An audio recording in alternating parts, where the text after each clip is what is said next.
इस सवाल में हमें y as a function of time 4 अलग अलग दे रखे हैं, 4 इक्वेशंस दे रखी हैं y as a function of time, और ये पूछा गया है कि किस पार्ट में आपकी कांस्टेंट फाइनाइट एक्सेलरेशन है। इसके लिए एक एग्जांपल लेते हैं। अगर y इक्वल टू मैं बात करूं y इक्वल टू 2 अगर है तो ये कैसा मोशन है। यहाँ पे y दे रखा है, जनरली हमें आदत है इसको x में देखने की। अगर आप x में देखना चाहें तो let's say x equal to 2, अगर ये एक्सप्रेशन दे दिया जाए तो इसका मतलब पार्टिकल रेस्ट पे है। क्यों?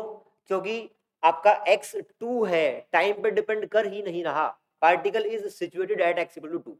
ठीक है, अगर ऐसा हो x equal to 2t plus 3, तो क्या ये पार्टिकल रेस्ट पे है?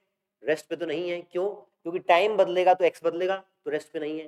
क्या कांस्टेंट वेलोसिटी से मूव कर रहा है? चेक करते हैं, इसको डिफरेंशिएट कर दें, v आ जाएगा, डिफरेंशिएट करने के बाद 2, तो वेलोसिटी कांस्टेंट आ गई। तो ये आपका हो गया यूनिफॉर्म मोशन।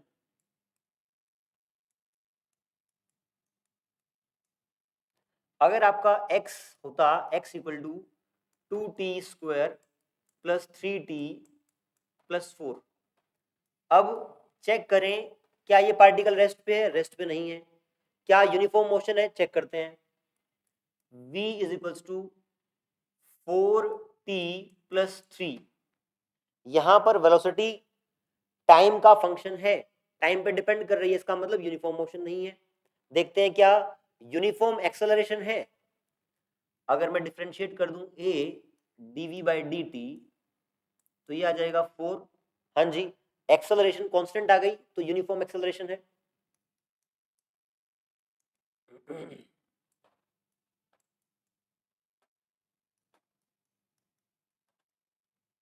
अगर मैं इससे भी आगे जाऊं x equal to 2t cube plus 3t square plus 4t plus 5, ऐसा एक्सप्रेशन है, ना तो रेस्ट पे है ना इसकी वेलोसिटी यूनिफॉर्म है, क्योंकि डिफरेंशिएट करके टाइम का फंक्शन बचेगा।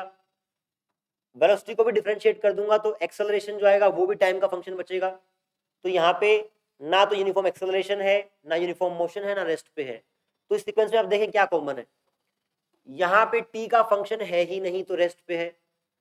अगर टी की मैक्सिमम पावर 1 है तो यूनिफॉर्म मोशन है, टी की मैक्सिमम पावर 2 है तो यूनिफॉर्म एक्सेलरेशन है, अगर टी की पावर 2 से ज्यादा है तो यूनिफॉर्म एक्सेलरेशन भी नहीं है। तो अगर यहां पे हमें देखना है इन चारों में से कौन सा फाइनाइट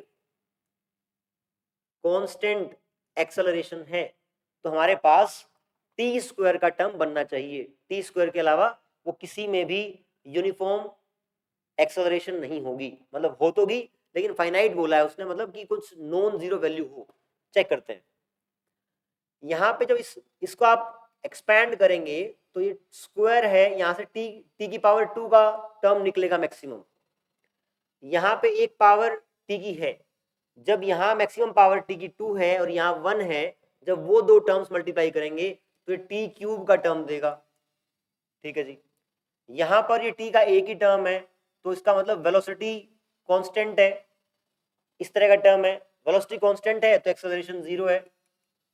हमें चाहिए फाइनाइट मतलब नॉन जीरो, तो एक्सेलरेशन तो 0 है, मतलब कि कांस्टेंट तो है बट 0 है। यहाँ चेक करते हैं, यहाँ टी की पावर 1 है, इससे मल्टीप्लाई करेंगे तो एक पावर यहाँ से आएगी, टी की पावर 2 हो जाएगी, और यहाँ पे ये हाँ r+1 है तो यहाँ से निकला टी की पावर 2 मैक्सिमम। यहाँ देखें, यहाँ टी की पावर मैक्सिमम 1 है तो ये भी वही वाला केस है। तो यहाँ पे third is your correct answer, जिसमें टी की पावर 2 आएगी, उसको दो बार डिफरेंशिएट करके एक्सेलरेशन आपकी कांस्टेंट आएगी, यूनिफॉर्म एक्सेलरेशन का केस है। नया पॉइंट क्या सीखा हमने यहाँ पे? हमने सीखा कि टी की पावर 1 में अगर टी की पावर ही नहीं है, कांस्टेंट है, तो रेस्ट पे है।